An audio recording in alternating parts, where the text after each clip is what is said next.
right, guys. I got Collin here from Salty Acres. Collin, how you doing today? I'm doing good. Hope you are. I'm doing great, man. I'm doing great, and I'm glad you came on.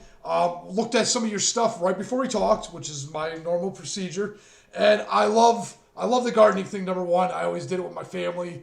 My grandparents had a pretty big garden in their backyard. My parents actually did the raspberry thing that you do, and they're kind of like strawberries. They just grow wild, man. They're just and they really they overdo it. The strawberries, I think we put.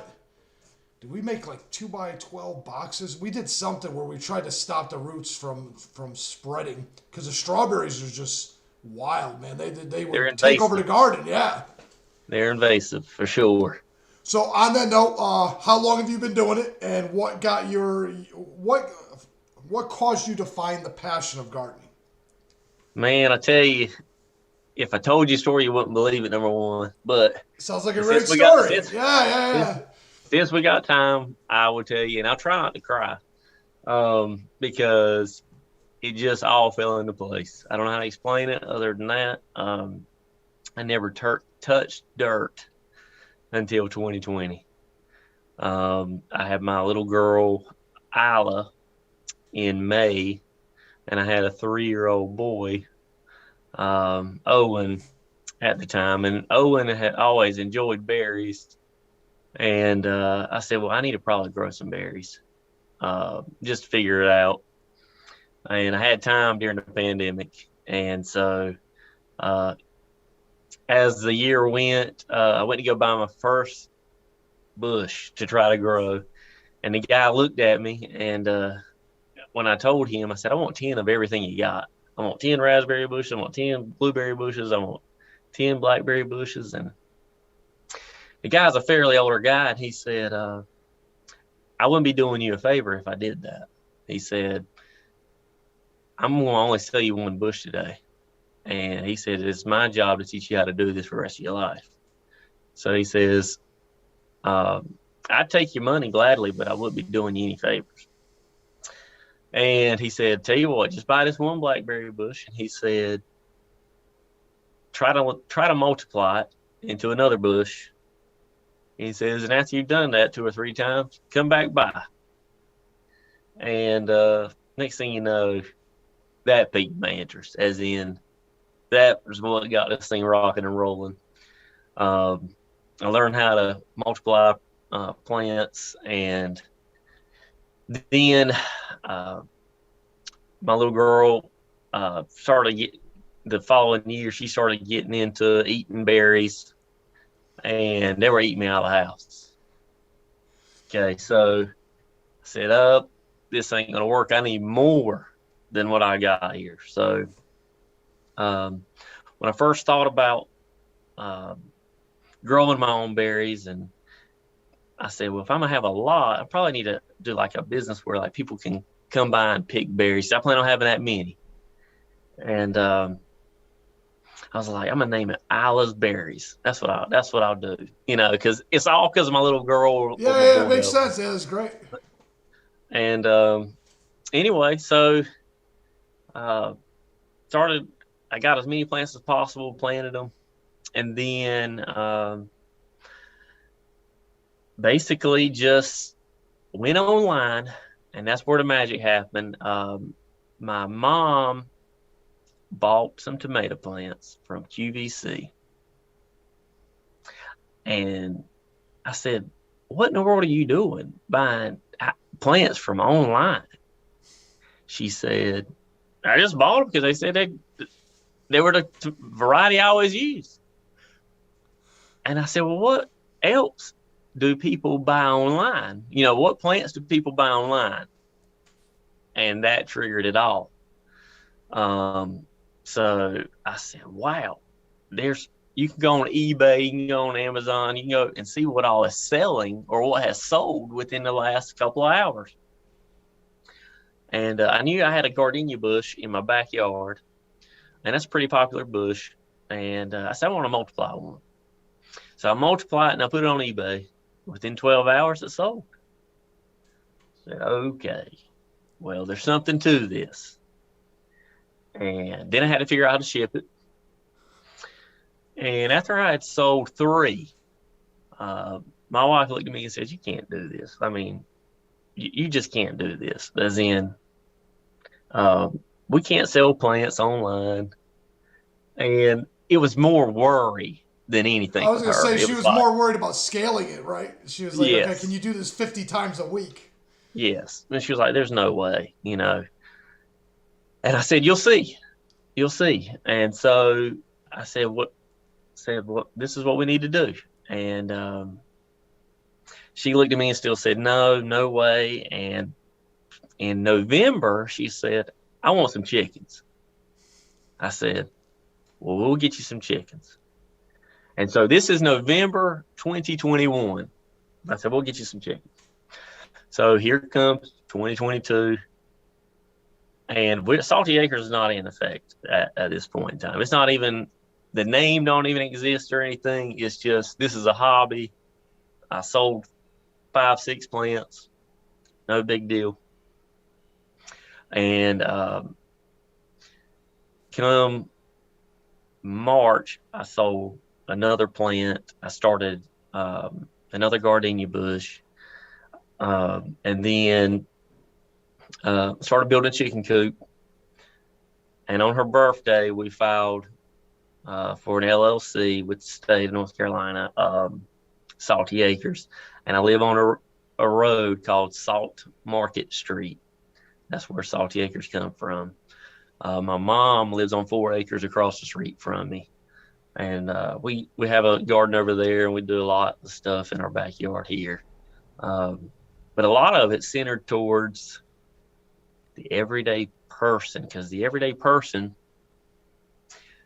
has a small area to grow things, and they don't think they can grow anything, first of all. And for the record, I never grew a plant or touched dirt until the pandemic.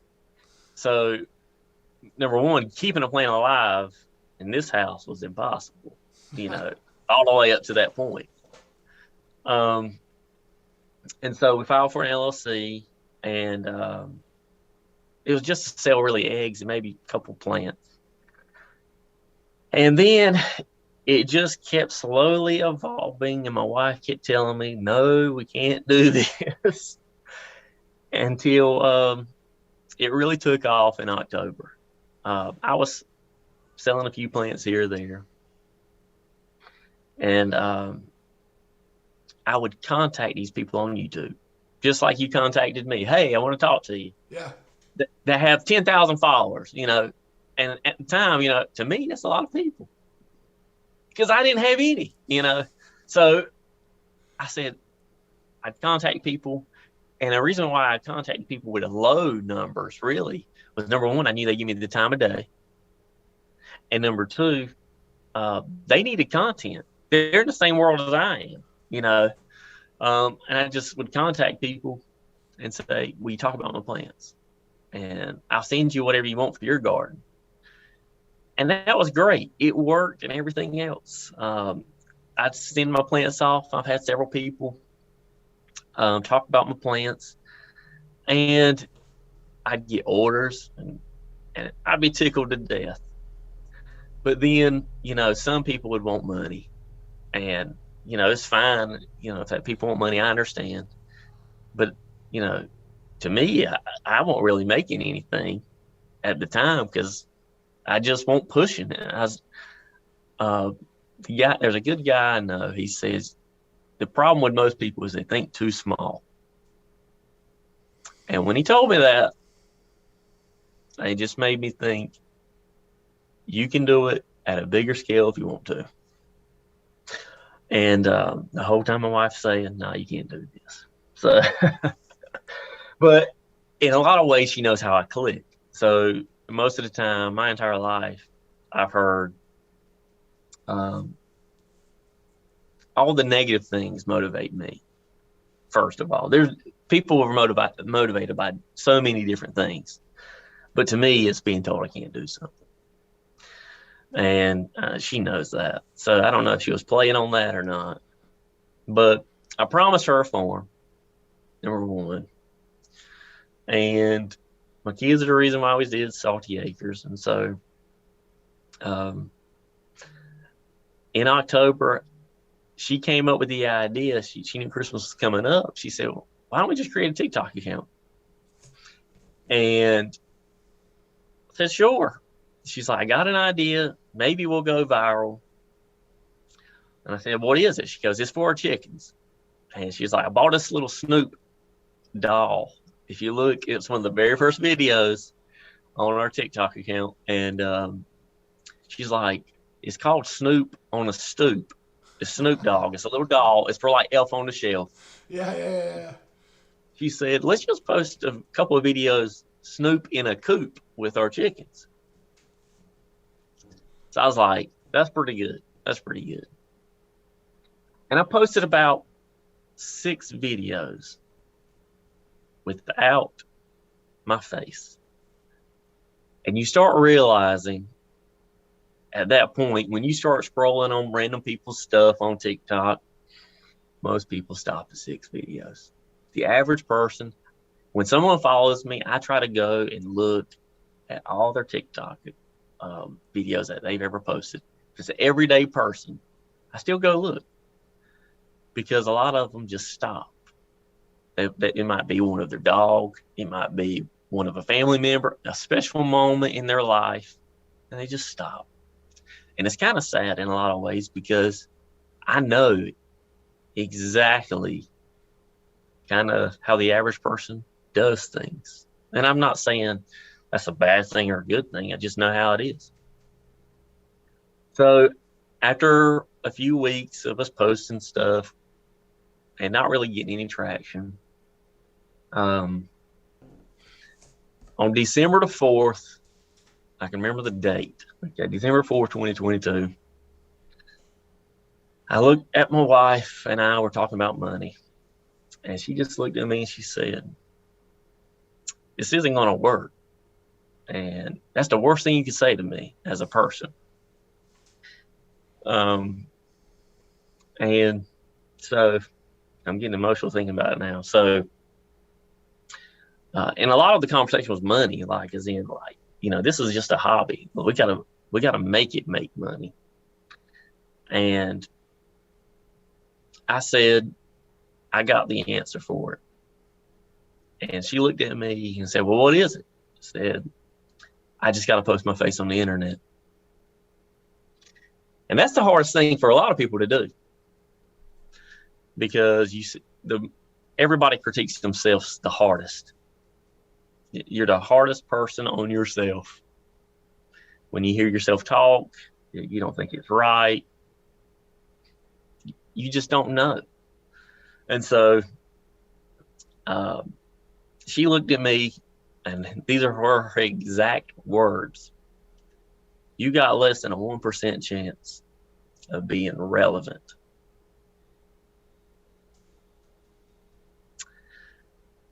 And I just looked at her and I walked away. My last words of the conversation was, you'll see.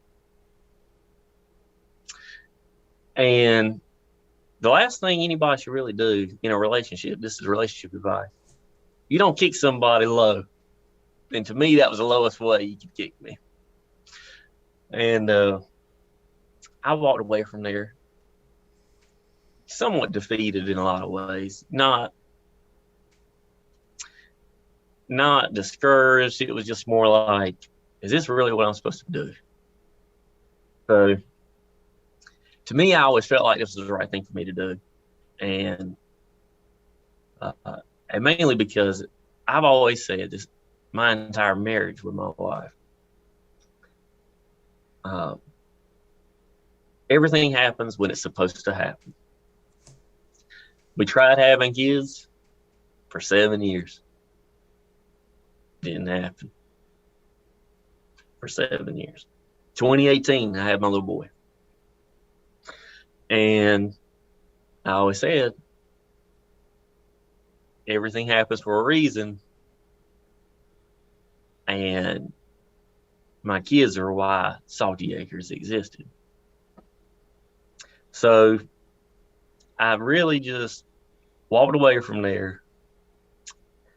And she don't know this, but I basically prayed like no other. Now, first of all, I'm not even religious. Can't even tell you I am. I tell you, I grew up in church. Growing up in church and everything else doesn't make you religious. Doesn't make you anything. It just takes a moment in time for you to realize what you believe in, what you don't believe in. And when you feel at your lowest point and you surrender everything and you say a prayer in a different kind of way, then things start happening. And I say that because there's a lot of people that pray. I'm not turning this podcast into a prayer, a biblical thing by no means. But their mind wanders. They'll think about 1,000 different things. They'll say, thank you, Lord, for my good health. Thank you for my wealth, all that kind of stuff. But what they won't do is focus on what they're not saying to the Lord instead. And again, I'm not religious by no means, but at that point, when I said that prayer, everything was completely standstill.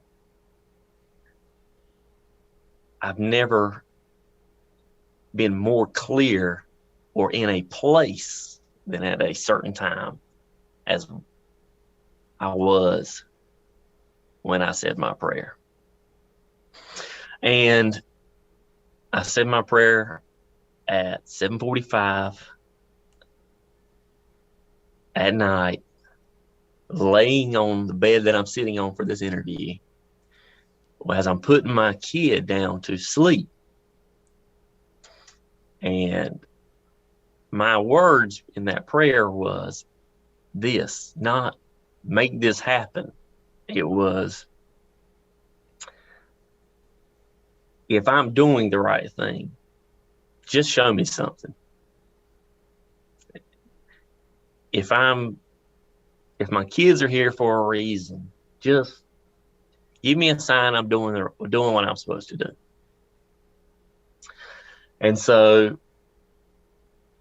let me back up just 2 seconds and tell you that before that, put my kids down to sleep, I recorded my first video with my face. I didn't post it. I'm laying in this bed. I said that prayer. And clear as day, I just heard something in my head say, post your video with your face. Okay. So I sat there with my kid in my shoulder. He's wide awake. And I'm telling him to be quiet. I got to do this voiceover for this video because I got to post this video. I did that whole voiceover laying on this bed, laying on my back, with trying to keep my kid quiet so he can go to sleep for the video of growing strawberries in gutters. And when I got done editing it, I said, this has got potential, but I just don't know. And I will tell you that I posted the video, and within an hour, I had about 174,000 views. And I had my whole family blowing up my phone as in, like, are you seeing this right now? Like, they knew I was posting videos on TikTok and everything else, but then it came a ticker watch, as in, how many views are we going to get now? You know, oh my God. And so the next morning, first of all, I never went to sleep because that video was going crazy. It had 500,000 views around 1 o'clock in the morning, and I posted it at like 8-ish. Okay. Like somewhere between 8 and 9. And I couldn't sleep. My heart was beating down on my chest and everything else. And then I realized I don't have any strawberries listed for sale in my Etsy shop. Okay. So I get up. I finally get up at like 6 o'clock in the morning. I finally fell asleep for like 2 hours. Got up. And I just said, thank you, Lord. And that's the first time I ever woken up and said, thank you, Lord, for anything. You know, I say thank you for my kids.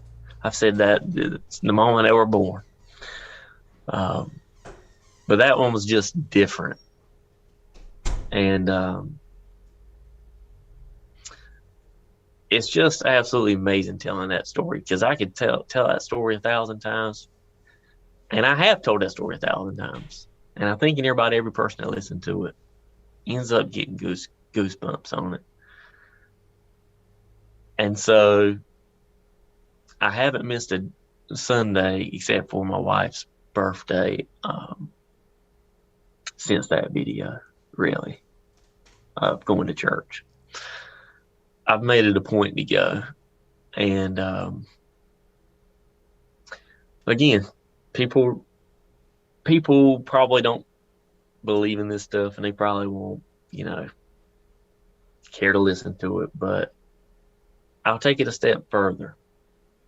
So the first day I go into church, I got ready to leave the house. I said, I need to post a video of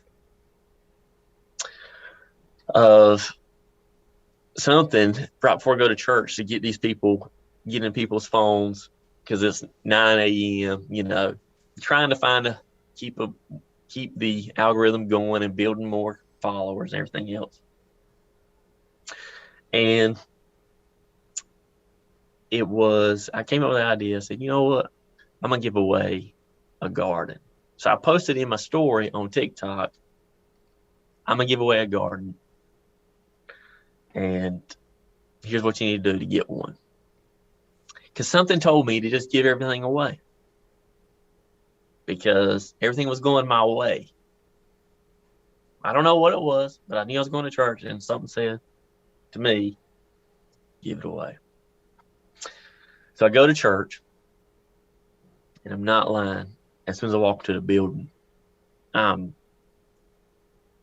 heart beating out of my chest. I can't breathe. I'm like in tears the moment I walk in now. And I didn't know why. I just didn't know why. And the sermon was all about being a blessing to others. And the word and the terminology that the preacher used was being a vessel. Now, I had never heard the word vessel in my life. Okay. The term was, the way he worded it was be a vessel to others. Well, I had just posted, I'm going to give away a garden. So to me, that's blessing people. I'm like, okay, all right, I'm in the right place again. Something's told me to be here. I'm here. I walk out of there, and I'm scrolling on TikTok, and Keith Lee, you know who Keith Lee is on TikTok? He is the #1 food critic on TikTok. I don't know how many million followers he has.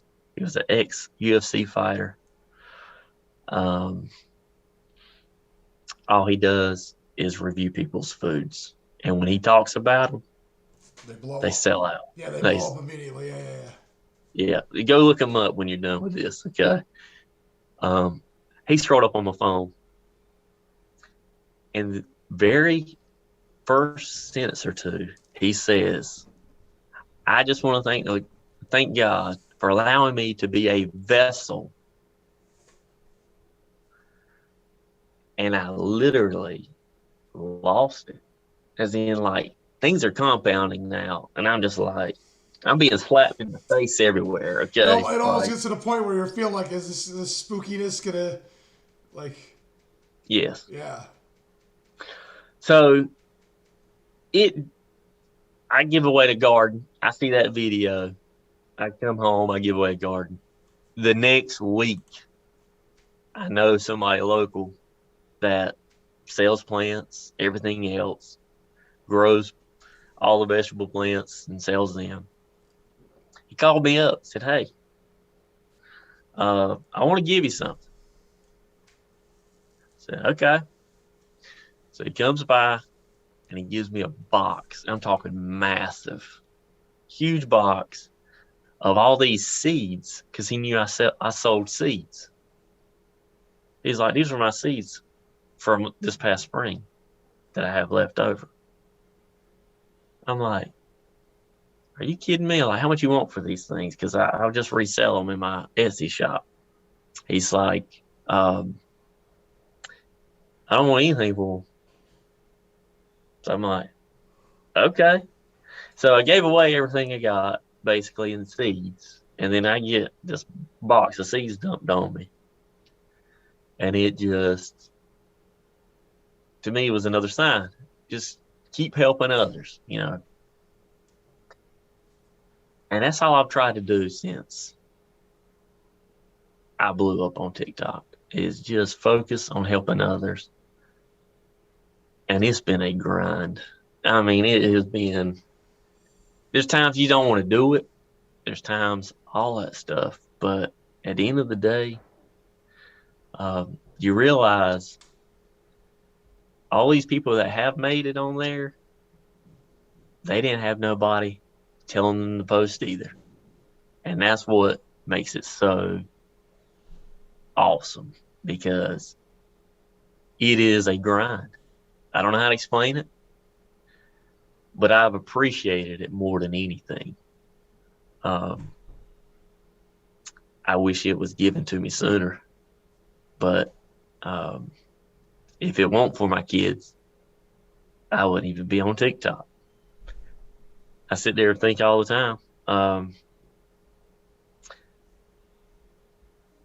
how much life would be different if I never even had kids.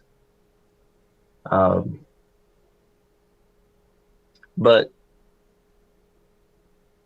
life is just crazy. I don't know how to explain it.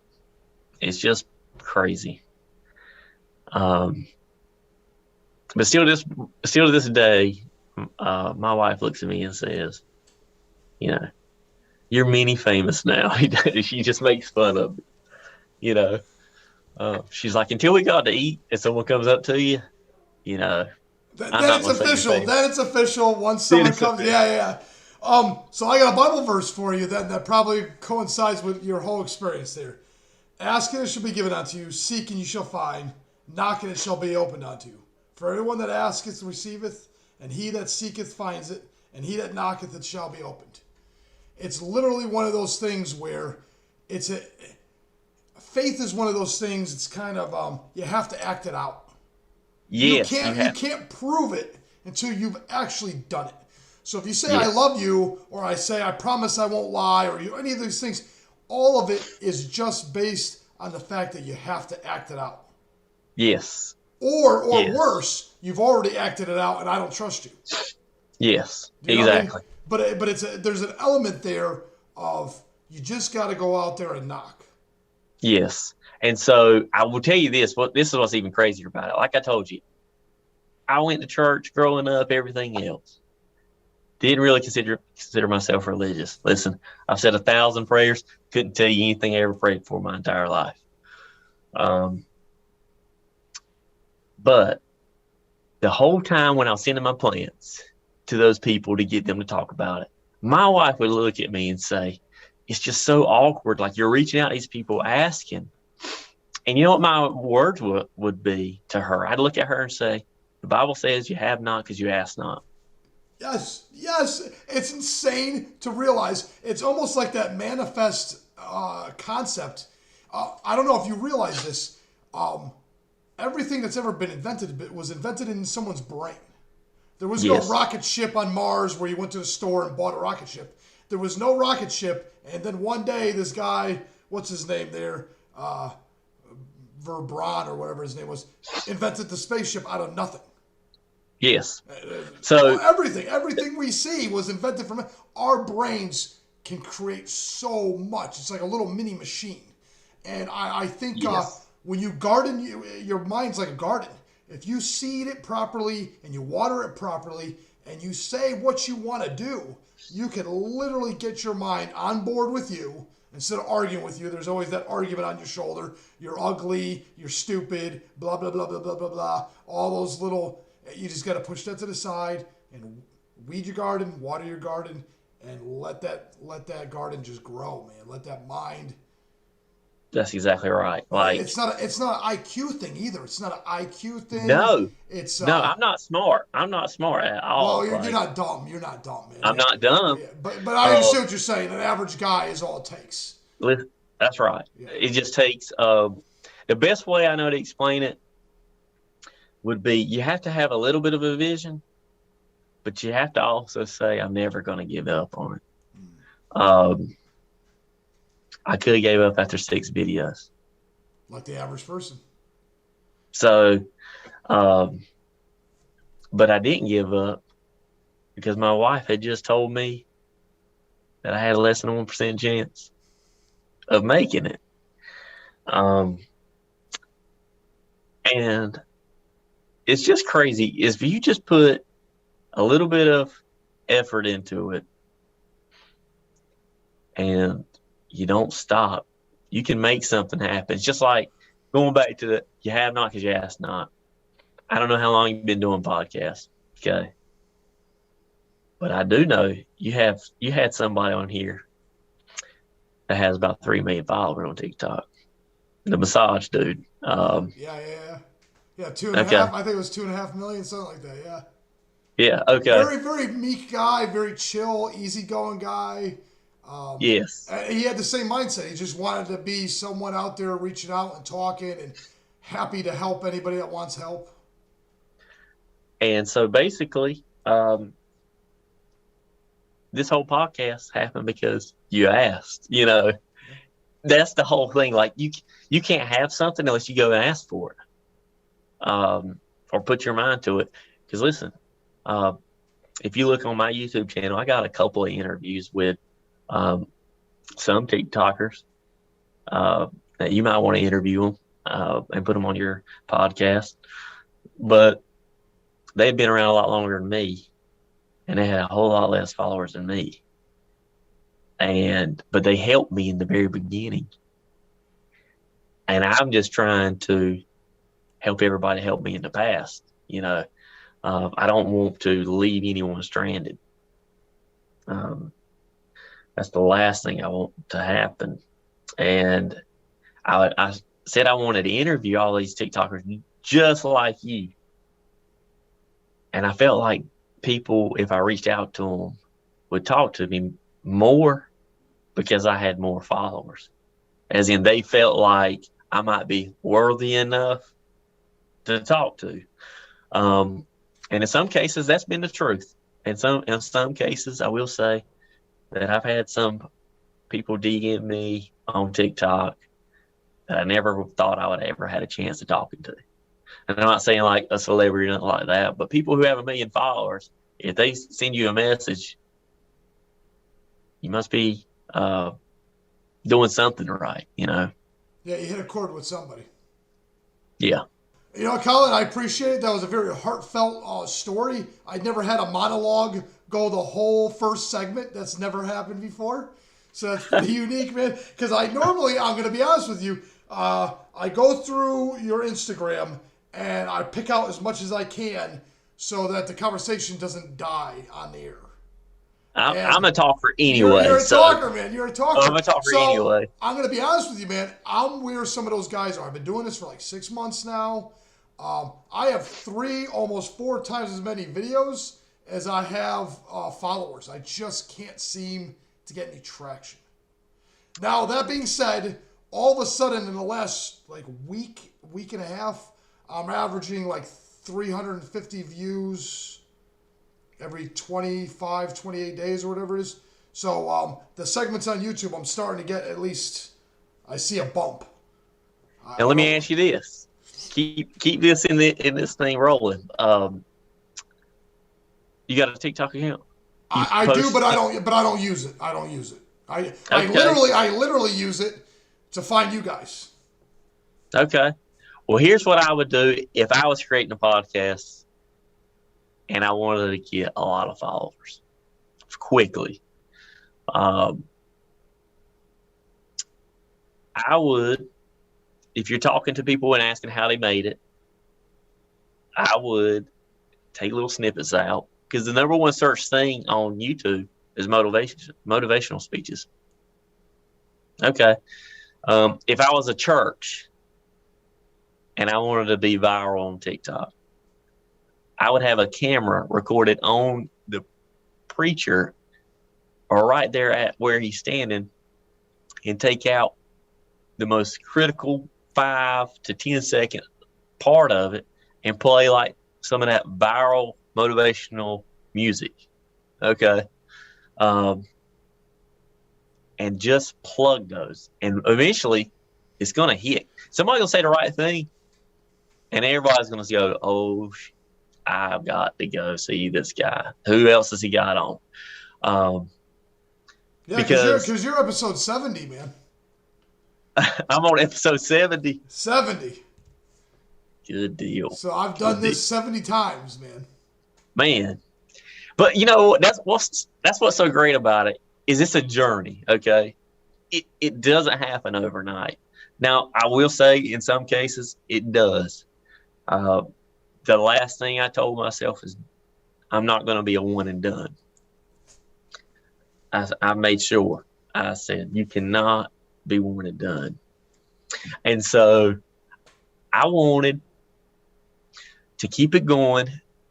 And in doing so, I watched your podcast before I got on here with that massage therapist dude. And he said he watched the same guy I did, which was Robert Benjamin on YouTube. How to make videos go viral and all this kind of stuff. I bet I watched hours of his content. And it gives you a little bit of and it gives you bravery to say, okay, he said this. I believe this is easy to replicate. I'm going to replicate what he's saying. I'm going to at least do what he's saying. Yes. Now, I will tell you, you have more chance going viral, getting noticed on TikTok, and you can bring everybody over on YouTube. But at the same time, YouTube Shorts, if you can find the right clip with the average person, you know, something that somebody says, and you got 15 seconds worth of content. So you got what I said that's very important. Go back and show what brought it into it. You can do those videos nonstop. You're gonna go. I mean, I'm telling you, you're gonna go. But I kept watching his videos, and I kept building off of them. And then about 20 videos ago, maybe 15 videos ago on TikTok, I was trying to figure out how in the world does a guy sitting there in a kid's chair talking about food, Keith Lee, have 7 million plus followers and never move from the seat. And then it hit me what he does, and it's pretty genius. So I'm going to spill it out there for everybody that's listening, and I hope if anybody gets anything from this, this is the key to TikTok. In your first 3 seconds, change your camera angle at least twice. Don't worry about nothing except change the camera angle. Like in the middle of a sentence, say, let me show you how to grow, and then switch and show the potato. Zoom in on the potato. like for instance, for me, I'm standing in the same spot, saying a sentence, and all I did was get the camera or go into the edit on TikTok and change the shot where you see a little bit closer on the potato. All that does is get the person to reset and watch another 2 seconds. That's genius. Yeah, because your eyes are like, okay, I got to watch it for another 2 seconds to absorb what I just seen. And if And I you added change 3 that more camera angle, words, and now I want to finish the sentence. yes, and That's then you change it, genius. That's absolutely genius. and that's all he does. That's all he talks about. And I'm just like, he'll just sit there and be like, I went to such and such place to try this food out because they weren't doing good. And I'm just like, he literally is not moving. How is he getting somebody to stay past the 3 seconds? Because that's key to picking up the views. And if you look at my videos, like the last 15 videos, I've had a lot do good. And a lot of it is because I'm showing things differently, number one. But number two is this camera angle. You don't have to move your phone. You just keep the video rolling. You go in there and edit it. Yeah. Which is something I've been putting so much effort into. Editing is brutal, man.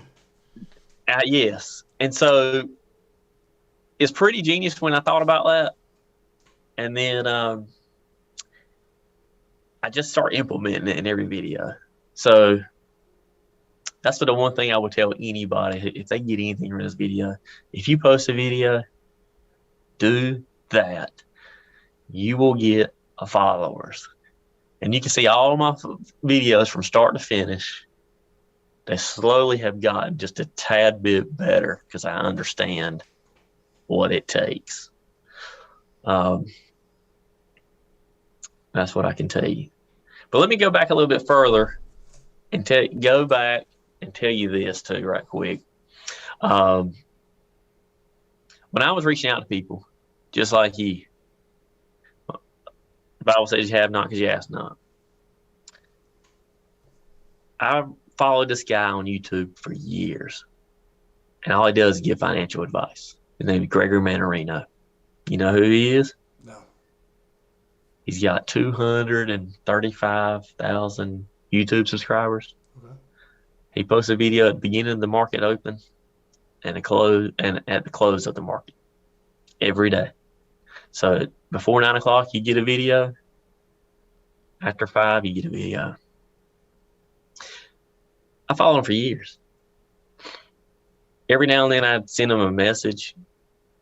Hey, appreciate your content. And he would, in an email, he'd just say thank you. Okay.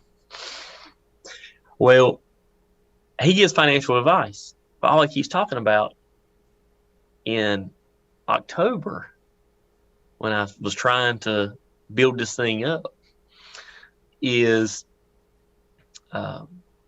any of my followers, this is what he'd say in the middle of his video, any of my followers want my help. They need to get out here and make content. I will support you. I will back you. Do whatever. Okay. Well, if you look at my first video on YouTube, I posted it in anticipation that this guy would give me a shot at helping me. So I sent him an email and I said, hey, you don't know me from Adam. You said this in your latest video, and I'm here to call your bluff. I just said, it kind of goes with what you got going on. I want to help people. I want to be that person that helps preppers, people who want to be prepared to grow their own food and that kind of stuff. And I said, you've been talking about that a lot lately. I'd love or appreciate anything you could do for me. He said, send me your Etsy shop, send me your website, send me your YouTube. And now he's got 235,000 subs. He also has a newsletter where you can subscribe to a newsletter where he'll do a mass email blast. Well, on a Sunday, I sent him a message on Saturday. On a Sunday at 2 o'clock, he gave me a 1 hour heads up and said, I'm dropping your stuff to all my newsletter people. If they want to, you know, check you out, they will. I'll tell them I support you and everything else. The moment he dropped it, my wife said, what have you done?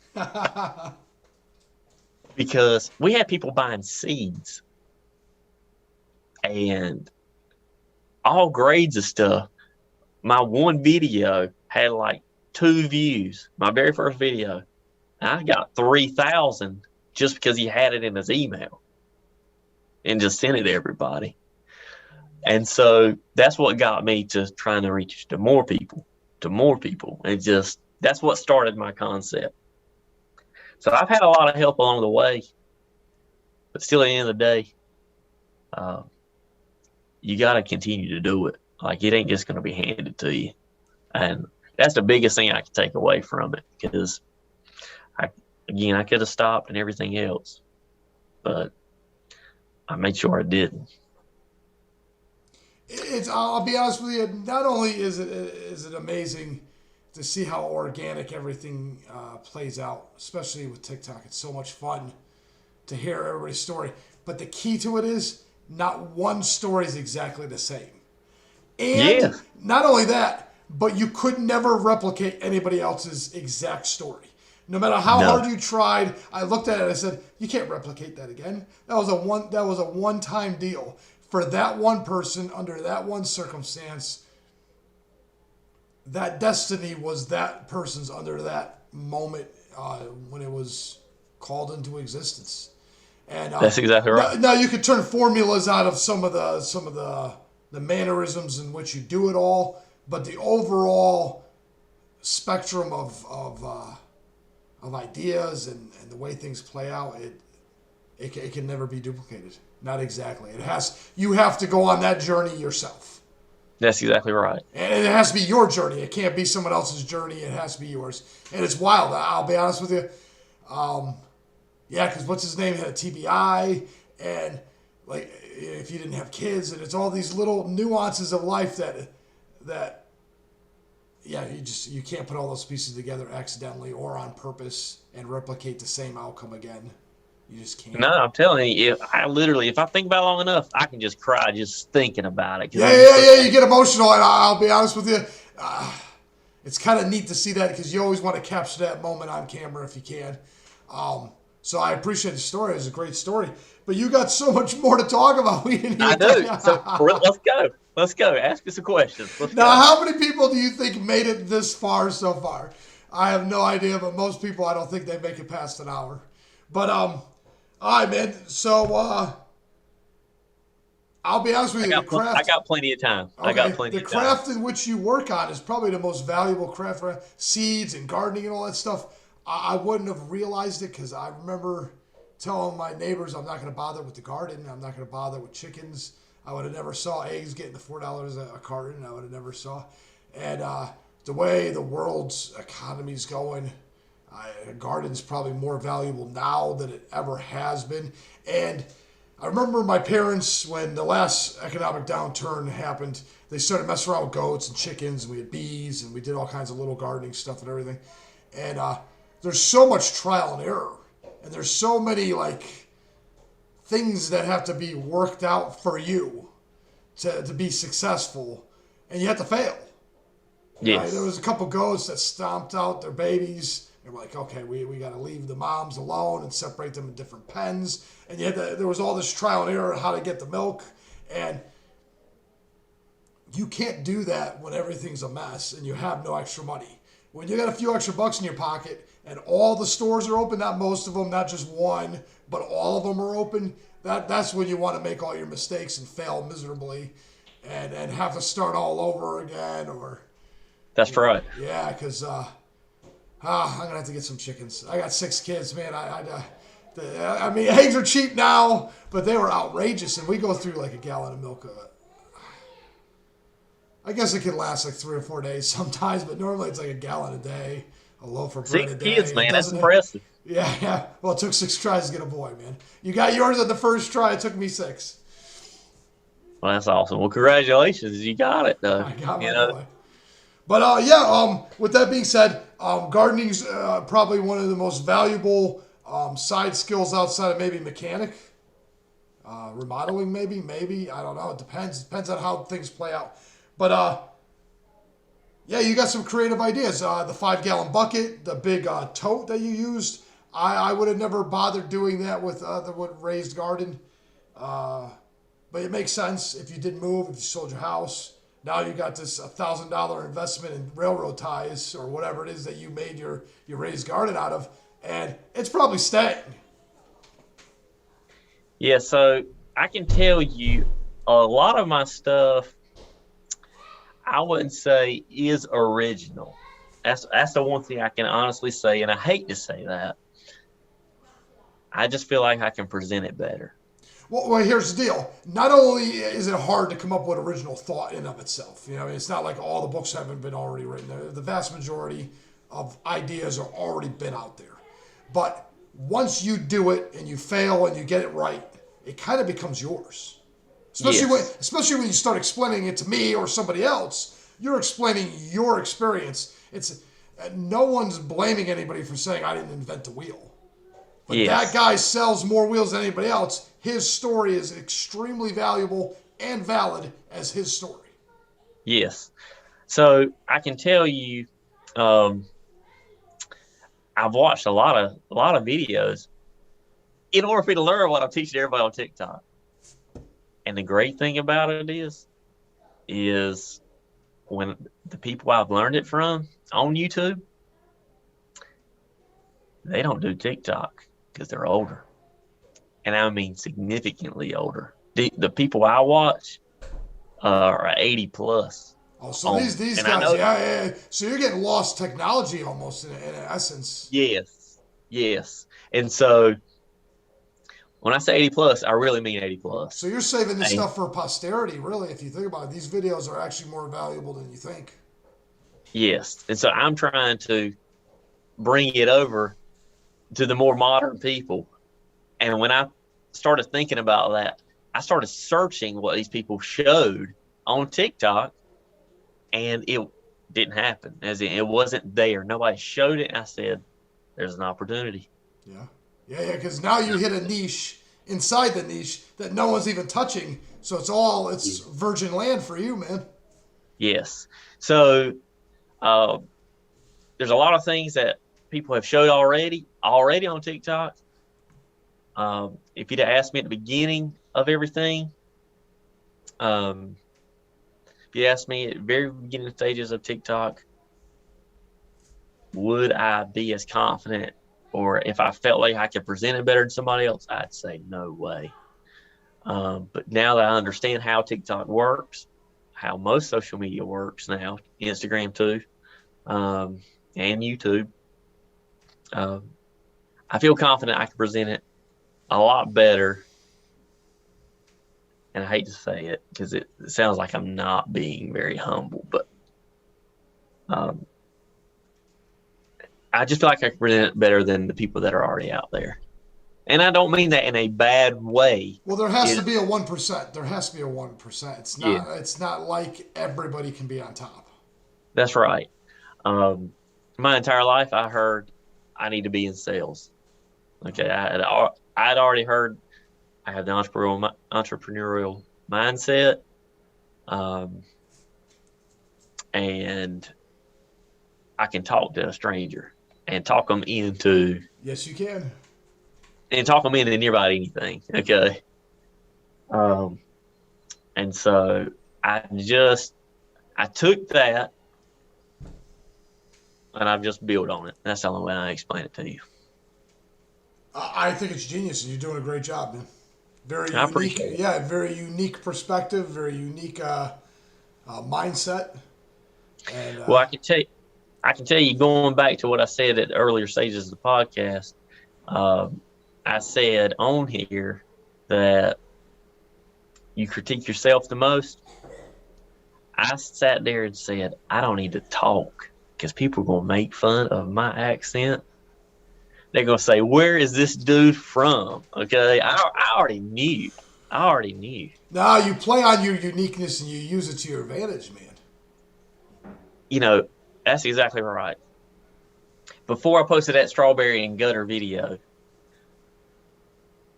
I was critiquing my voice and I was dreading it. I was like, I'm putting myself out there. First time my voice and face is being shown to the public. And I got over it real quick. When you look in the comments, because if you look in the comments of that video, every dude said, what is he saying? Soul or soil? Because of my accent. Because I say soul as in dirt, you know. But all the women, for every dude, there was 8 girls that said, I love his voice. There you go. And from there, cha-ching. I was like, okay. And then if you look at my analytics on my TikTok account, I got 65% women that follow me. Yeah, and they seem to be far more loyal too. Yes. And guys are far more casual with their TikTok. Yes, but the guys that are always making fun, you know, of my voice and everything, they're doing you a favor. They're doing you a favor because the algorithm is going to say, oh, this guy and her just argued. This guy and her just argued. And now they're like, okay, we got to post it again. There's too many comments. We got to do it again. And you get up to the next tier and you're getting more and more attention. I've learned this from somebody that's got a lot of followers on TikTok. I was picking her brain one day because I said, how in the world do you have over 200,000 followers?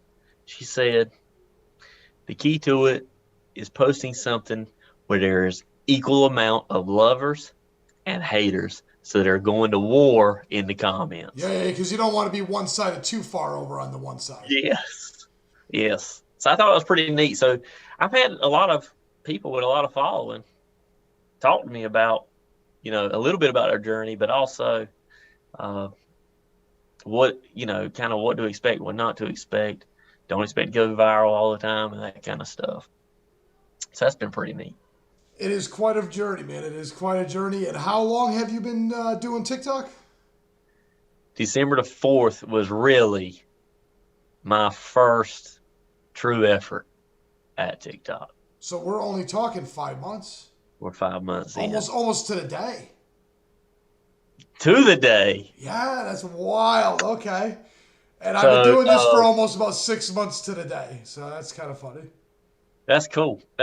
Yeah. It's crazy. It's crazy. December 4th, I'll never forget it, is a day in history to me, dude.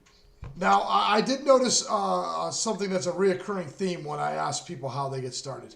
You said you didn't want to post your voice or your face. You didn't want to get critiqued.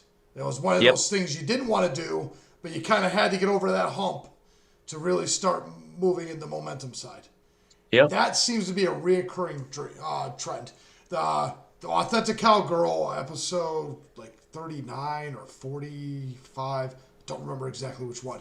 She said, Authentic Cowgirl. Yeah. It was I'll have to go back and listen to it. Okay, she was really good. She couldn't get any traction for months. Couldn't do anything with what she wanted to do, and she kept posting on Instagram or Facebook or both, and it just wasn't catching.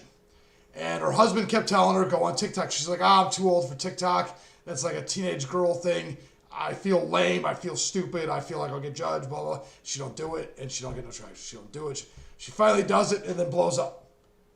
Like right away. So it seems like the thing, number one, you got to ask for something if you want something. You have you got to be persistent and continue to do it. You can't just be an average person and give up after 6. And then one of the biggest elements that need to be stirred in the pot is you have to do the one thing you don't want to do.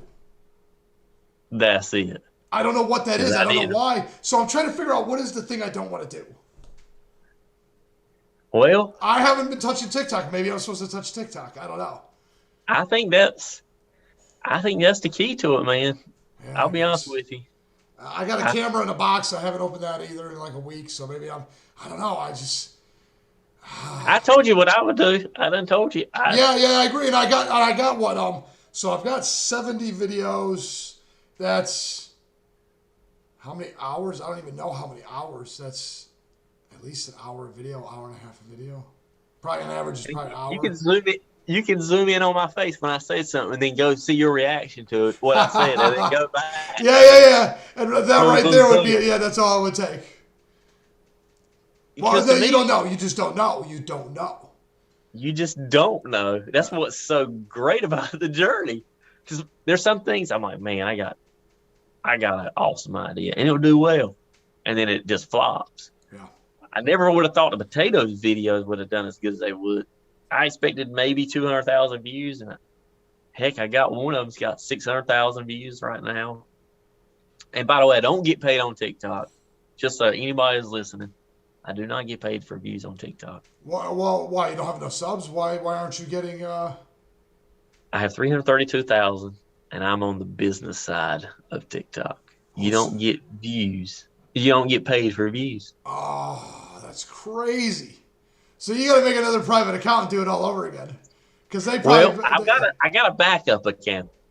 But again, you learn how lucky you are in the journey Yeah. in the first place. I posted that strawberry video on the personal one. I bet it's got 1,500 views. Yeah, but again, maybe you got to do more than 6. I don't know. I I had don't one know. guy. I think it was the last guy I talked to, or the guy before. He said, oh yeah, I think it was the last guy. The guy I'm publishing right now. He was saying that you could just make 30 days worth of videos and recycle them. Put new sound underneath 2 weeks ago.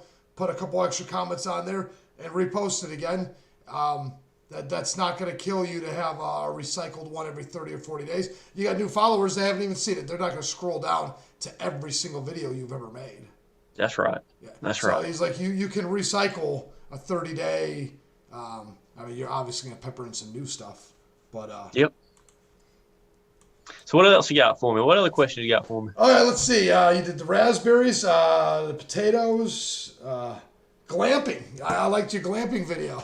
I've never All right. seen. I've never seen a place that did the wagon like that with the bunk beds and everything. That's a unique. And I got an uncle in North Carolina, so I've been through North Carolina, but a load of times, man. I've been maybe 15, 20 times. I've been through North Carolina. Well, that the glamping thing, dude, was legit. Yeah, you look like you I'm telling you, genuinely. dude. He literally said it's a good friend of mine. Number one, and number two, he didn't pay me. He said I got this set up, and he does very well. He just got it set up this year, and he's doing a lot. He's doing a grand opening. I think on the 20th, 24th, something like that of this month. And he said, "You got a lot of following on TikTok. I'd love for you to post a video about it. Just stay for free. Stay one night. Tell me what you really think about it." And when he told me he was doing this before, he was like, he owns like the whole block. He owns the restaurant. He owns the kayaks. And now he owns a place for you to camp out at. Okay. Yeah, it's genius. Right on the river. Okay. But, when someone's telling you, yeah, I own this, so I don't have to tell anybody when they come in from other states or 2 hours away, where's the best place to eat? It's right here. I have that. Next thing is I don't have anywhere to stay. I have that. And it just, when he was telling me, I was like, okay, but you don't understand it till you get there and you experience it.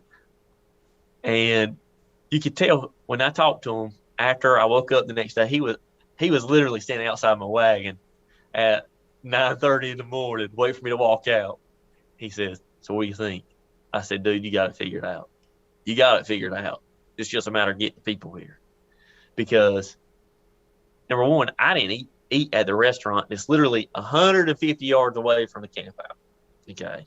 And it's completely quiet when you're camping out. I married in to a 16-year-old who's now 16. He was 3 when I married his mom, and His name is Briston, and he's a good kid. We were sitting there camping out by the fire, and he said, "I'm hungry." He said, "Can I go get some fries?" I said, "Yeah." So then I was like, that makes sense on why the guy said, "Hey, this is what I'm going to have set up because it's all right here. That people ain't got to go nowhere." And he said, "Hey, man, will you make a video?" And I said, "Yeah." I don't know how good it'll do, but I tell you, the only downside to doing videos for people, if you have a business account, number one, I've posted videos that if it has a logo in it and I'm on the business side, Shuts you down. shuts down. As in, People say that about all their videos. If there's a watermark or a logo, you get it off your video before you post it. so you know, Even if it's a TikTok, put, even if it's a TikTok logo and you're posting on TikTok and the watermark's on the side of the other watermark, for some reason it kills the whole video. yes. And so I literally was like, I can't promise you how to do, but I want people to really see how this place is. And it's done okay. I think that video's got right at 12,000 views right now, just on TikTok. But Now it that's has 12,000. But that's 12,000 more than he had before. That's right, and it's 22,000 on Instagram. Oh wow! And I think Now that's a whole other animal. that's all Instagram, I consider every one sub or one view is like 100 on TikTok. Yeah, It's got to be like 100-to-1 ratio. It's got to be. Instagram's way harder to get traction. Yes, but I tell you, I'm getting it right now, dude. What is it? 11,000? Yeah, I got 11,000. That's no joke. That's a lot more than the average person. It's a couple thousand is a high number. But like my reels now, if you look at the last 10 that I've posted, they've got, and on average, I'd say 50,000 views between all of them. On Instagram, okay. So I'm doing something right. I'm doing something right on there. A lot of that stuff kind of correlates with what I was telling you about with the views. But if you switch to views, it resets people. Okay. But yeah, that was a good place to stay at. So Very I highly recommend it. Yeah. Maybe I'll be back in North Carolina. I'm in Texas now, so I'm not going up and down the East Coast like I used to. I hear you. All right, so let's see. I got your wife does welcome mats. How long has she been doing that? Dude, that's a good one. So yes, is that her riding on your coattails after she found out that this is going to work, or was she always doing this?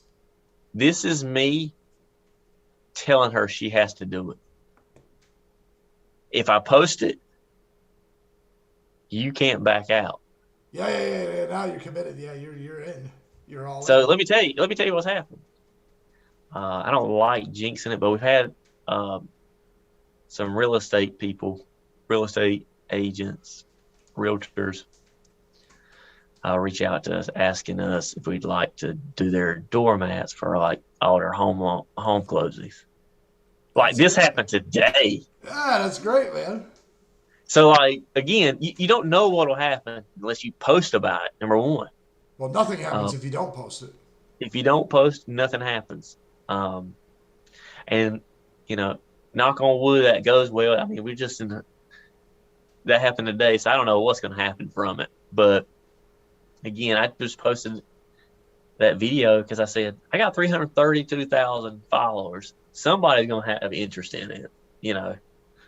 They're all women that follow me, and she can do literally any logo, any wordings, and she likes that kind of stuff. She likes the aesthetically pleasing looked things. Like she likes decor and that kind of stuff.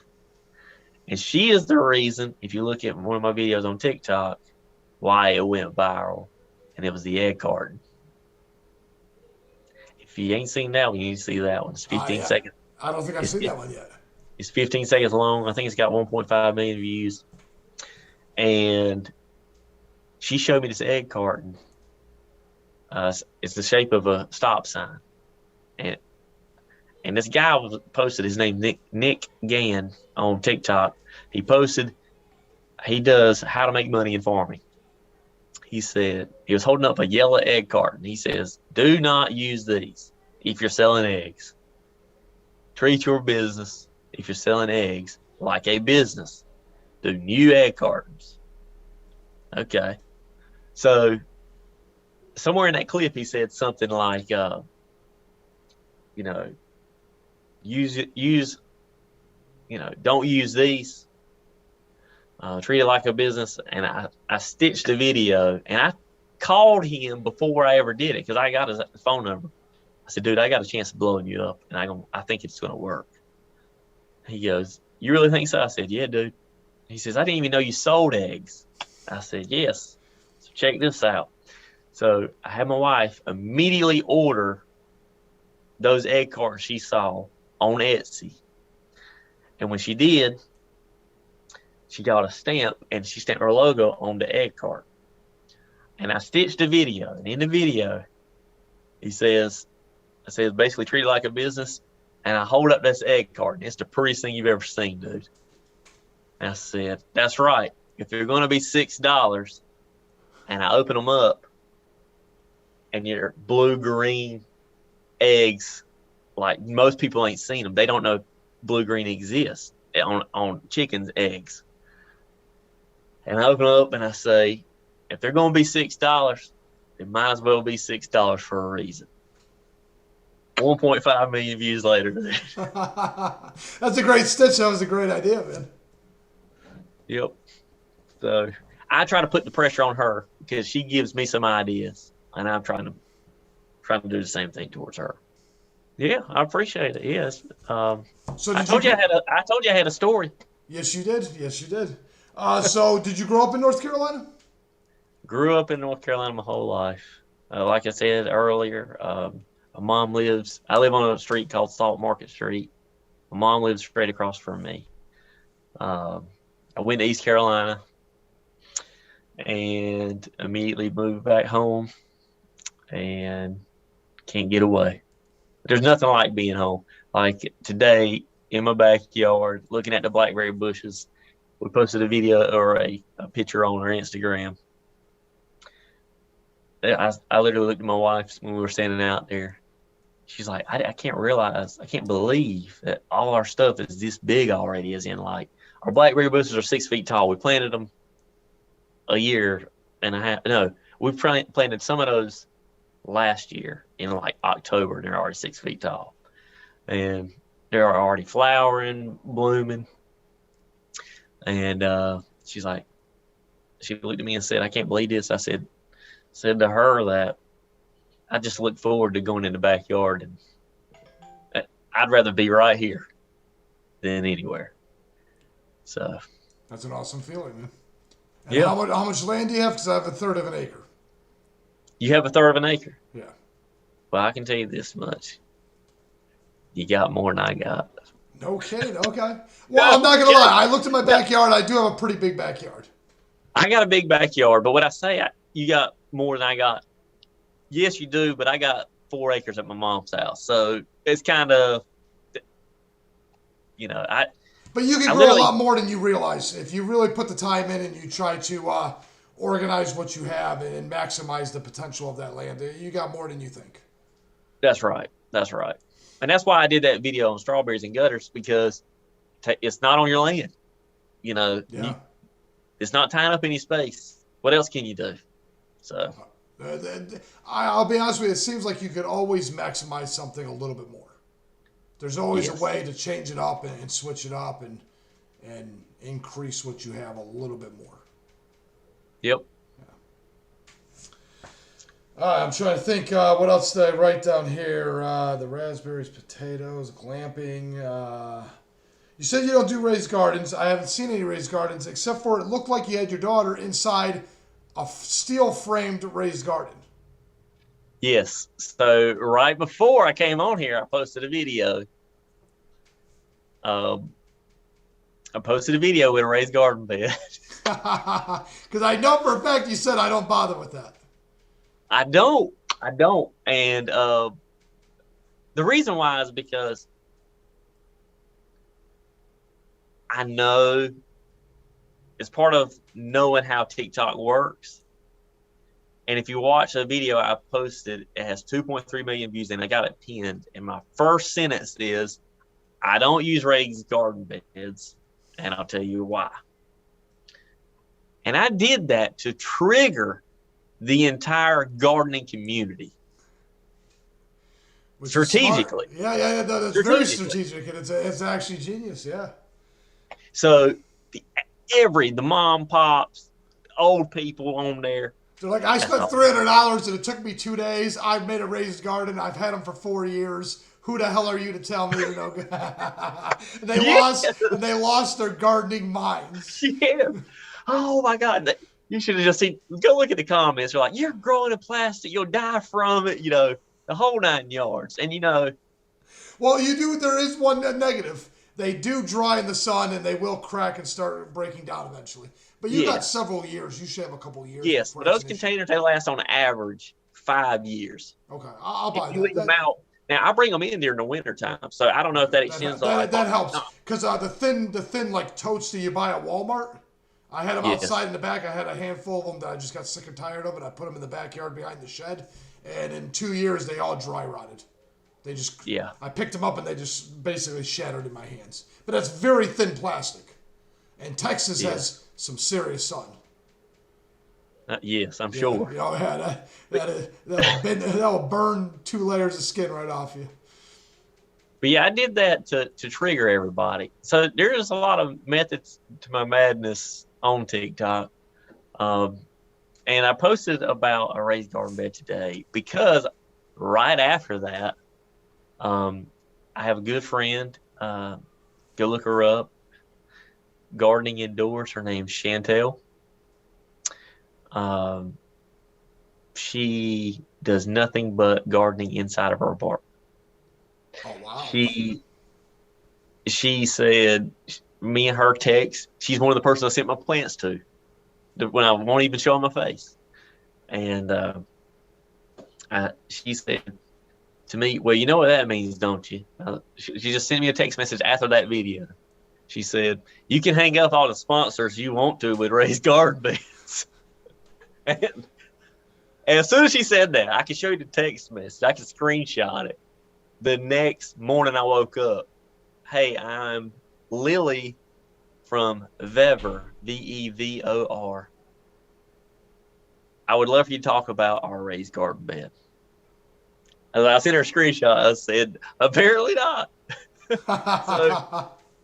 So, they asked me to talk about it. And so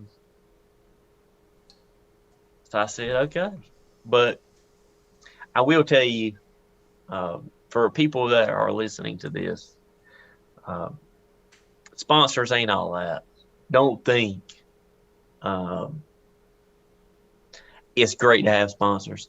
I will say that hands down. But I will tell you 9 times out of 10, you better be careful with who you partner up with to do a video. Because if they give you any compensation at all, and you actually took less than what they're going to give you, what you actually took less than what you asked for. So let's just say you said, "Hey, give me $400. I'll talk about it." And they said, "Well, I can only give you $100." And let's just say you say okay to that. You have all this time in it, and then they ask you to change something or do something different, or, for instance, the raised garden bed. They send me a raised garden bed. Well, I got to fill that thing up with dirt. Have you gone to Lowe's lately? There's unforeseen consequences to everything, yes. Yeah, so okay, well, that comes out of my pocket then. And now you're like, well, was it even worth it? Because now it cuts into what I really was going to do the video for. So if they gave me $100, I pretty much broke even on the deal. And then you did all that work for them, basically. Yeah, I did all that work for them. So just know what you're getting into if you're accepting sponsors and that kind of stuff. And you don't have to go look at them. They'll find you. They know how to find you. I don't know how to explain it, but they do. So they're doing the same thing everybody else is doing. They're constantly looking for stuff. So just post videos, they'll find you, and be careful who you partner up with. So that's one thing I'd tell everybody. So being on TikTok as prevalent as you are you worried about them shutting it down or anything like that? I'm worried every day. I'm worried, but I'm not worried. I follow Gary V some. Do you know who Gary V is? No, come on now. Gary Vaynerchuk. He's the dude that basically, I think he's a motivational speaker, but he also has a media company. He wants to buy the Jets. I think he's like 45 years old, but he's got a massive following because he knows to find the right trends and get people on them in time. And he said in his latest video, if things go back to everybody looking at magazines, I'm going to put all my time and effort in magazines. Fair enough. So he just says the attention will go somewhere else. You got to be there. I'll be honest with you. I bought like a teen magazine. I don't remember what it was. It was just sitting on the shelf there at the grocery store. And my daughter's like, that's a weird thing. And I was like, no, you don't understand. Before TikTok, before Instagram, girls would sit on their beds and read these magazines and take the quizzes. So I bought it. She loved it. She absolutely loved it. Great deal. Yeah, isn't that great? So it's still relevant. It's just why do that when you could just pick up your phone? Yes. You know, yes, right. But so yes, I am worried. I am worried. I just I'm posting everywhere I can post. So that way you have something to pick up on if it fell apart there. Yes. My thing is I came this far. I can't stop. No, yeah, it'd be a mistake to stop. Yeah. Because once a journey starts, it's got to play itself out. That's right. I got to know when it's really the end, and I don't think it's ever going to. In a lot of ways, because I guarantee you, once a week, I have people from other states. Hey, I'm coming into North Carolina for a vacation. I'd love to come check out your place. Well, that's great. You want to see a half acre? Well, I think they're just intrigued by what you've shown.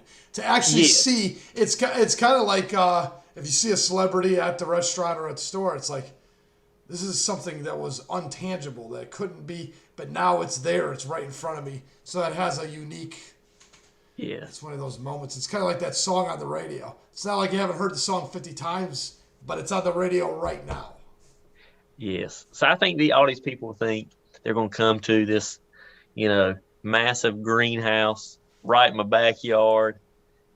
And that's not necessarily the case. I have a greenhouse and everything else. I don't have it where people can come and get it. I film everything in my backyard for a reason. Because it relates to the average person. Yeah. No, it's great. You do a great job with the video, yeah. I can sit there and show the greenhouse all I want to, but then if people say, I can't grow those plants, they all have to stay in the greenhouse. That's what they'll think. Yeah, and you just shut down a third of your or 3/4, yeah. Yeah. So that's what I do. Yeah, and you can't beat up. Everybody can get a 5-gallon bucket. Everybody can get one of those bigger totes. Yeah. Yes. Speaking of 5-gallon bucket, so many people have stood me down on that growing stuff in plastic, number one. But then they also try to stand me down on those wicking tubs. I don't see a big deal in it. You drain it at the bottom, so it's not like you're going to dry rot or water rot any of the roots. Yes. So, like, what people don't understand is they're like, well, the other ones ain't filling up. You don't understand. Like, all of them have holes in them. So, like, you water it in. And you get that soil to sit down, like before you put all the soil in there, you water it in some, and you see everything just slowly go into those bottles. Okay. And then you start understanding that's how it works. So the water that's being sprayed in there is going in all those bottles, but you got this one bottle that has the PVC pipe. So when you throw the more of the dirt in there and it fills all the way up, all that bottom level, that bottom 5 inches of the soil is getting all that water. and it's still going to all of them and being all of them bottles and being slowly released into the soil. So it's always moist underneath, as if it rained, Yes. as if it rained yesterday. Yes. And so as the roots grow, some of the roots are going to stay in the water at all times. But as long as not all the roots are in the water, You're golden. it's not drowning the plant. Yeah, you're fine, man. You're fine. But it's just a neat concept. And it's perfect for people who can't or always forget to water a plant. They always say, I don't have a green thumb because I can't ever water. I forget every time, you know. And in dead of summer, man, you don't have a whole lot of days where they will wither to nothing real quick. Yes. Your tomato plants will love you if you grow that way. They won't wilt up. Then I'm going to show that. Yes, sir. Yes, sir. Do you have anything else you need to ask before we got off here? No, man. Let everybody know where they can find you. Plug away all your stuff. Well, if anybody wants to see my stuff, I'm on TikTok, Salty Acres NC. I'm on YouTube, that's Salty Acres. I'm on Instagram, that's Salty Acres NC. The number one thing people don't know is I sell plants. That is the number one thing people don't know. Yeah, I had no idea you were selling plants. I had no idea. That's what I do. So I really just try to drive traffic to people that are interested in growing their own food to a place where they can actually know where they're getting it and have like a buddy system. So everybody buys plants from me. They always have my cell phone number. So I can't even tell you how many TikTok people actually have my cell phone number. And I'm answering questions. Literally sitting here. I've got several questions that go back and answer. But it's all like, my plant's wilting. You know, what should I do? You know, I get the easiest questions to the hardest questions. And I'll ask for pictures, update, that kind of stuff. But that's really what I do is I give people an opportunity to grow food with me, which is what no other gardener really does. Most gardeners talk about a plant and they show how they grow it. I'm going to send you the plant that I'm showing you, and I'll help you grow it because it's getting more and more expensive to grow it. So that's the biggest secret, really, is I sell plants, and I'd love for anybody to have any interest to send me a message. They get really me on the phone. Collin, that's awesome. I appreciate your time, and I hope you get a few more people to buy some plants. Appreciate it, bud. Appreciate the conversation. Yeah, man, it was a great conversation. Yep. But anyway, you want to do it again? We can do it again later. Yeah, I tell everybody. Yes, you can. Yes, you can. But yeah, I let everybody know that I will eventually go back to the beginning and start all over again with everybody. I don't know. You got any good ideas on how I would go back and circle back on everybody? I don't know. I can't ask the same questions I asked last time. I got to come up with something new, and I don't know what it would look like. No, I mean, you think about this. Like, I can tell you this much: somebody's situation changes about every 6 months. Good point. So I'm due to go back to the beginning then. So basically, I mean, you could say, what have you been up to? You know, and have a different kind of conversation. But I'm telling you, dude, you're in a sweet spot. You can build off of people that have following. I would think so, right? This seems like an easy end. People just have to understand you. You've got to, I'm telling you, you got to be on TikTok. And you got to start tagging the people you interview. And if people go searching these people, you'll just naturally pick up people. Okay. That is the biggest thing I can tell you, man. I'll be honest with you, Collin, that's what I should have talked to you about the whole time. Not the plans, not the politics, not any other stuff, but I should have just focused on picking your brain on all the things that get traction. So what would you say was your biggest mistake going on social media? What was the one thing that you regret doing that you made a mistake on? Not posting my face sooner. because I think I've been a lot further. If this thing hangs up, I'll give you my cell phone number too. If you want to write it down. Easiest number in the world to remember too, by the way. Okay, go for it. Can't make that up. Yes, sir. You can text me anytime. Oh, I appreciate that, Collin. Yeah. But I really would focus on finding the best thing that would resonate with so many people. Throw it out there, 15-second clips. You got a guy that does 6-second clips. Do 15 seconds. Yeah. Change camera angles every 2 seconds during that 15 seconds. Play that motivational music behind it. Tag them in it. Hashtag everything that they hashtagged previously in all their videos. I really feel like you're in a good spot to build off people. The question is like this: did the chicken come before the egg? Did Joe Rogan become relevant without having these famous people on his show? That's a good point. I don't know, because I haven't followed Joe Rogan. Yeah. I'll be honest with you. He was one of my inspirations. To be honest with you, when I saw him, I said, "Wow, that's a very, very unique thing. I like that. I enjoy that." And it wasn't the model, but it was one of the ideas that came up. Yeah, so I think you got a lot of potential to accidentally pick up a lot of steam. And I know it's crazy. I really got into food stuff because of my kids and everything else, but I also saw the opportunity that calls for getting up there, and it's a hot topic. Okay. My wife just texted and said, how long is this going to be? Well, it's been 2 hours. Yeah. You see all these people talking about crypto? Yeah.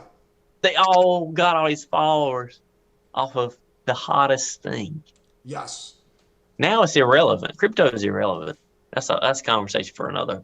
It's going, I'm not saying it's going away, but the people have made all the money that they're going to make in it. People don't understand cycles. Things boom and bust all the time. Yeah. If you don't believe that, go look up the famous tulip bubble. Yes, that's one of the most famous ones. Yeah, what was that? That was near the Dutch. That was near the Dutch, anyways, too, right? You're back. Okay. But yeah, you froze up on me, dead. I thought you were dead in the water, man. And the tulip bubble is what I said. If you go look it up, it's one of the biggest bubbles in entire history. So. Yeah, that was a big one. Like, people were paying $1 million for it, and then the next day they were just worthless. They weren't even worthless. Yeah, they were worthless. You couldn't even give them away. Yes, and that's essentially the same thing. So people take these trends, and they build on it. So I got to find a trend, build on it. And I'll be honest with you, content creation seems to be a pretty steady trend in and of itself. There's constantly people trying to get in there and try to push their content. Yes, and I think, honestly, just from one conversation with you, you got the raspy voice to keep people there. You think so? Because I've had a few. The uniqueness of it is good enough for me to be listening in the car. I like that. That's great. That's exactly. So I don't know. What do you think? I gotta talk to some truck drivers. Who's in their car more than anybody else? I gotta find a way to tap into those guys a little bit, because they're in their car all day and they can't watch TV. Yes. Not yet. I mean, soon they will be, but listen, I got a truck driver that's a woman that asked me questions about her plans. She said, go look up, just type in my tag, Salty Acres NC. She's a woman, and she was like, she made a video to show me what her plants look like. Okay. I don't know how long the video is. It literally is a picture that's staying still. And she just said, hey, what do you think about my plants, my seedlings? And she's like, I'm a truck driver. I'm like, okay. You'd be surprised to listen to your stuff. But you have a unique window. I would build off of it, as in, you could send that good clip, if it's 6 seconds, to that other guy who does massage stuff. You could find a 6-second clip, say, could you please plug me? Anybody who's ever helped me, I don't mind helping. Yeah. And that's a fact. So if you want some help, I'll help you out as much as I can. I'm not saying I've got to figure it out because I ain't got 3 million followers. But I kind of know what ticks a little bit, as in what it takes and how you. I got some ideas. Okay. So Yeah. Having another mind, it makes a humongous difference. it does. It does. But I've listened to so many people like you're doing now, as in like their journey and that kind of stuff. Mr. Beast, you Yeah. gotta know who he is. Yes, I do. Yeah. He said it's the easiest thing to do to start a channel and get a lot of people to follow you. Now he understands it because he's been doing it. I was just gonna 12. say, if you watch his story, he didn't know anything at the beginning, and he was like, "Man, I just got to perfect my videos." So he spent a long time perfecting his videos. Yes. Now he has And so, unlimited money, and he can't. yes. It must feel like he can't fail at this point. But again, there's cycles. Everybody comes and goes. Michael Jackson didn't last forever. The Beatles didn't last forever. Nobody lasts forever. So That's right. But speaking of which, the reason why I don't stop making videos, I don't want my kids to ever see me give up. ooh, that's a good one. Yeah, I don't want to give up either. I've had a couple of my kids kind of tease me or whatever, and I'm like, man, I put too much time into this. There's no way this is going away. I said, okay, things will change a little bit. I'll have to do this in the evening a little bit more than I am right this second, but I'm not giving up. There's no way. The I don't know how to explain it, but I almost wish I was in your shoes because the conversations that you are going to have with people is unreal. Is in okay, yeah, you got to hear my life story. That's great and all, but like you're gonna get to have a conversation with people who have actually made it. Okay, I haven't yet. I'm still on that journey. No, but I think it's just as fun at the beginning because at the end it's all retrospective. Right now you're in the Yes, middle. You're in the middle of the trenches. You're blowing up those barbed wire fences. You're literally storming the castle as we speak. yes, So that's kind of yes. the coolest part, I think, because once you get to Mr. Beast, it's all retrospective. You're Can you all maintain, yeah, or you're going to live yeah, like the people who say this is a good one. And back when I was in high school, they'll always live in the past. uh, There's so many people living in the past, and all I'm trying to do is get this way a lot further in life, not ever thinking about where I was. I understand where I was, but like I'm never gonna be like, oh, my prime was high school, okay, and that's it. I'm thinking, okay, well, people around here now know I have 330,000 TikToker followers. Okay, well, they may say, they may think, oh, this dude has made it. Like he didn't peak in high school. He didn't peak when he was in college. And that's kind of what I want. I want to keep maintaining the direction I want to go and never be like, well, the peak of my life was such and such. The only thing, highlight of my life was I won a conference championship in basketball, or that's a lot of people. oh, it is, Life is that, yeah. Well, here the average person is not going to be the 1%, so that makes sense. Yeah, but there's you have more the there's more Al Bundys out there than you realize. yeah, but you have the opportunity um, to get tips from everybody Yes, which a lot of and people don't get. and get there and get there. Um, and then build off of the people that got huge followings, which is unique. And I'll tell you this one other thing too, and I've got to roll. Um, there's a saying: the rich get richer, and it's the same way on TikTok, dude. You see all these people; they start collaborating with each other. They might have 5 million over here and 5 million over here, and they're like, "Let's do a live together," or "Let me go and fly out and meet you, and we do something together." And all of a sudden now their 5 million people know about him, and they never even saw this person. And then these people know about this person now, And they're and it's bringing like each other up, and everybody's bringing each other up. they're bringing each other up. So build off of that. When you understand it's one giant pyramid, And all you need is just a little bit of momentum. Yeah. You can make it work. You can make it work. Collin, I thank you for the inspiration, man. I needed that. You have no idea how much I needed it. Last week was an epic failure. I started a new channel. Channel flopped. Had a pretty big guy. I messed up and I lost him. Had another person. I rescheduled, lost him. It didn't do any. I promised myself. It was a promise to myself that I would do 2 a week, and I did 0 last week. So I appreciate it, man. Collin, I needed your inspiration more than you know, because I was rather frustrated, and my daughter kind of poked at me a little bit, and it just, she loves me. I know she loves me. It just, having someone just say, it means a lot, man. I appreciate it. Yeah, man, I know it's lonely. They don't understand it's lonely. It's not. They don't understand the head games we go through. They see us as dad.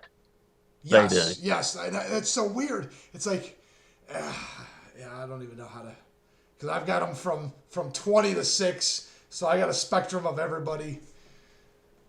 Man, I know it. I mean, I know every emotion you're going through, and especially when you feel like you're at the beginning. Thank God I don't feel that way, right? But I feel at the beginning at YouTube. I feel at the beginning at Instagram. I don't feel that way technically in TikTok, because I feel like every video of mine has the potential of taking off on TikTok. I don't feel that way on YouTube and Instagram. So I understand it, and it's not fun. When people poke at you, when they're even being funny, and they admit they're just playing. I'm just playing, but they don't understand. We constantly battle ourselves. It's like, how can I do this video better? Man, can I learn something about cards? Can I learn something about tags? Can I learn something about, there's got to be something. There's something I'm not doing. There's a little bit more I can do. And it's just, I'm on it all day, every day. Just trying to figure out something new. It'll click. And you're going to say, man, this was a lot easier. I wish I'd have done this sooner. But I'm telling you, it will. It will. Like Instagram, I posted one with the 5-gallon bucket, and my daughter is the picture before it starts playing. So like you're scrolling, you see the 5-gallon bucket, and me and my daughter at this camera angle. I'm like looking up at it, and you realize, you basically have an opportunity every time you post a video. Once you understand it, once you understand how it works, you got an opportunity at it. So don't let them make fun of you. Don't get beat in the daggone trenches. Because it is a lonely road, man. I'm telling you, I have a wife telling me I couldn't do it, and like, she don't understand. Like, telling me once I can't do it's fine, but telling me all the time, it's kind of like, well, am I really? You eventually start doubting yourself. Yes, that's the most frustrating. Yeah, it's like, am I wasting my time? Do I have to go? And I was like, there's no way. I am not chasing a passion for no reason and just letting it flop before I truly see it through. I got to see it through. I have to see it through. I have to. Man. And I enjoy it too much. There's no way this isn't going to work out, kind of thing. So you get a bunch of people say yes, right? Oh, yeah. Well, okay. Well, here's the math equation. Especially at the beginning, I would say it was like 100 to 1. You have to ask 100 times to get one person to say, well, what's your podcast? What do you do? What? And then about 20 of those, and then one of those would say yes. But the factor has gone down exponentially, because now I'd never once looked at how many followers you have. I never once pulled up your Spotify.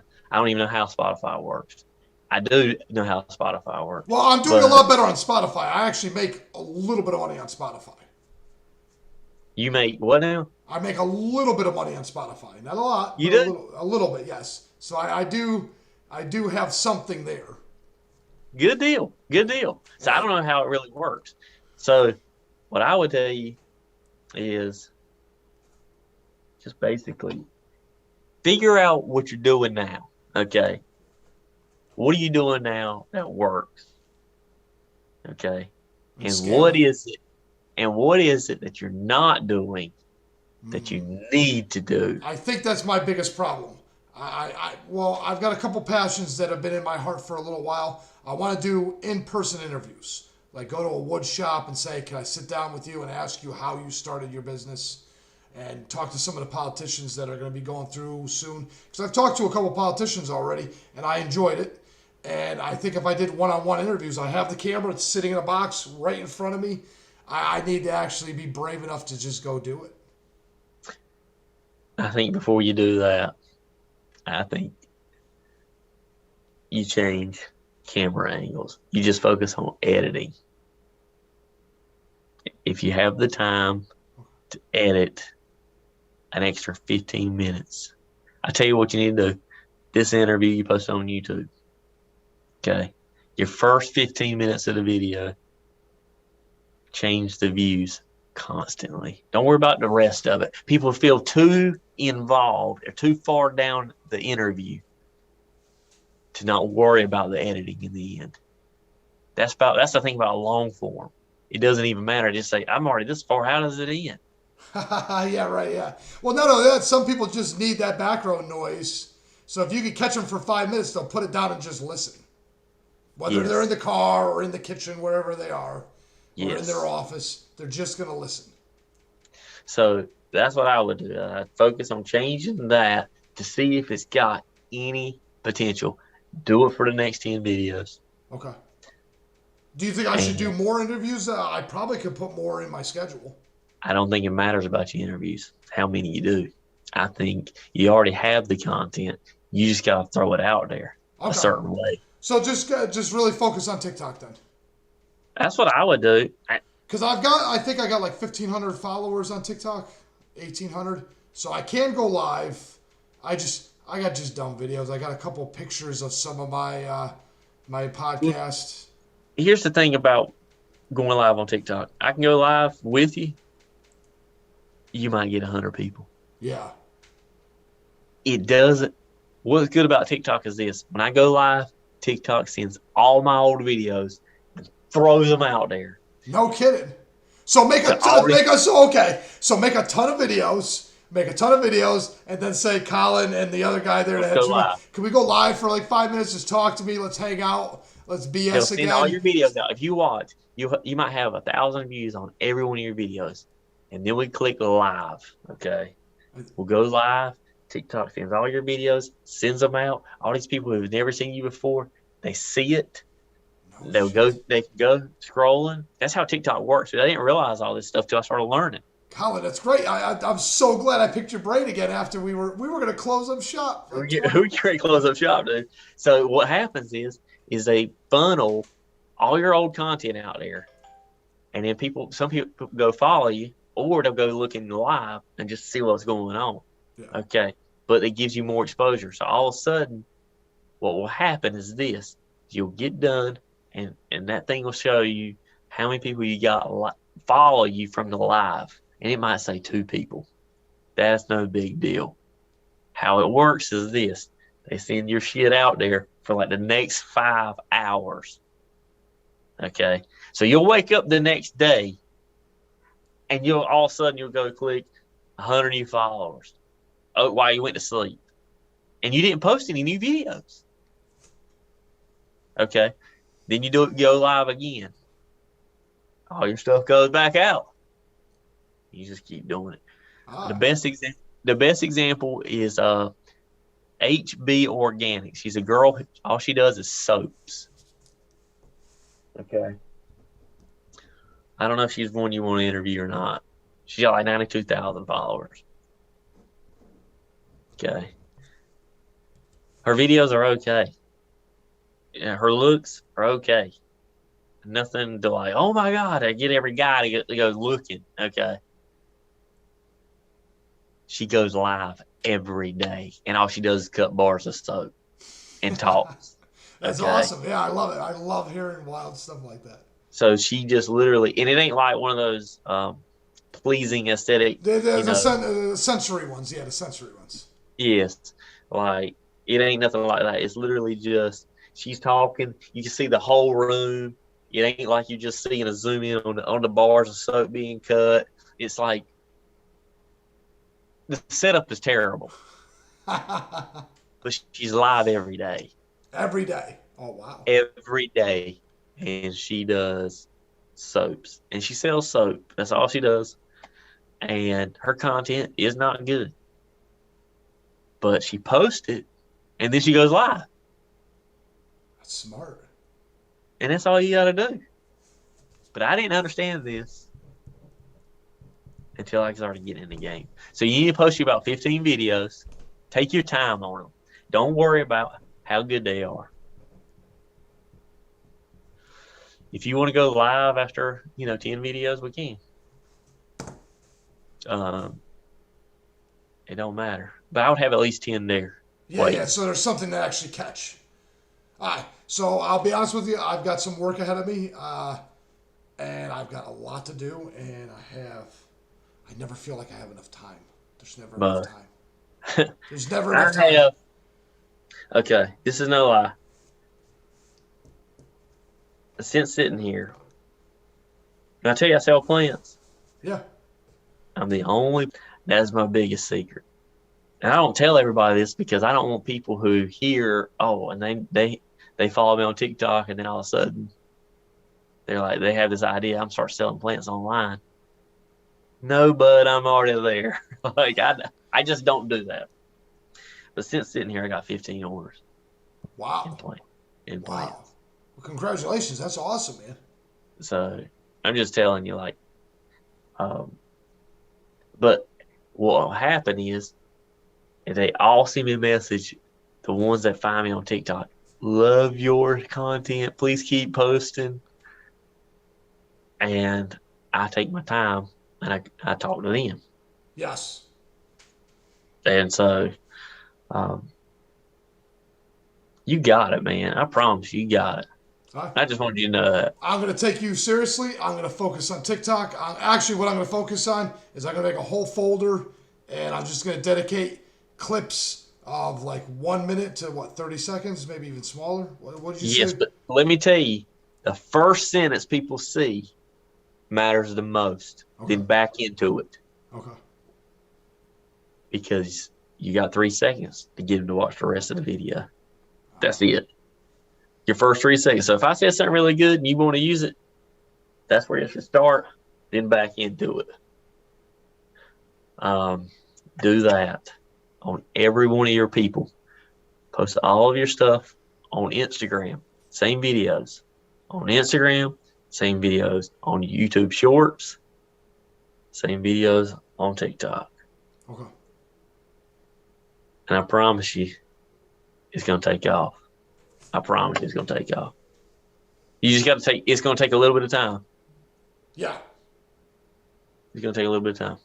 Collin, I appreciate it. I hope you have a great Yes, night. sir. It's gotta You got my cell phone number. I've got your cell phone number. I'm dead serious. I'm dead serious. If you got a question or anything, you text me, call me any time of the day. I'm dead serious. I want to stay in constant contact with you. Collin, I appreciate that. Yes, sir. And we can do it again. And I'll have to tune in all your stuff, but I really will. There's some stuff that's great, man. I'll tell you what, the Authentic Cowgirl, I'm telling you, it's a good story. I didn't see it coming, but she ended up, there was a French guy that I thought was a nobody, and he played the piano, and he was my best guy. He did the best on Spotify. But this girl, she's going to give him a run for his money. I think. Well, I hope my story does good. I really do. I hope so too. So you want me to get rid of the politics and everything else is fine? Everything else is fine. Just I don't talk about the politics stuff. Fair enough. That's fine. That's fine. And my goal is to make it as pleasing for everybody as possible because what good is doing this if it's not for the mutual benefit of all of us? I want reciprocity to be the cornerstone of the whole show for sure. Good deal, man. Good deal. Well, keep me updated on your stuff. All right, Collin, I will tell you as soon as I get this thing edited and I push it up there, I will tell you that it's been published. Good deal. Good deal. Keep me updated. And I'll catch you later. Hope you have a good evening. Yeah, I hope you have a good evening too, Colin. All right, we'll see you. All right, bye.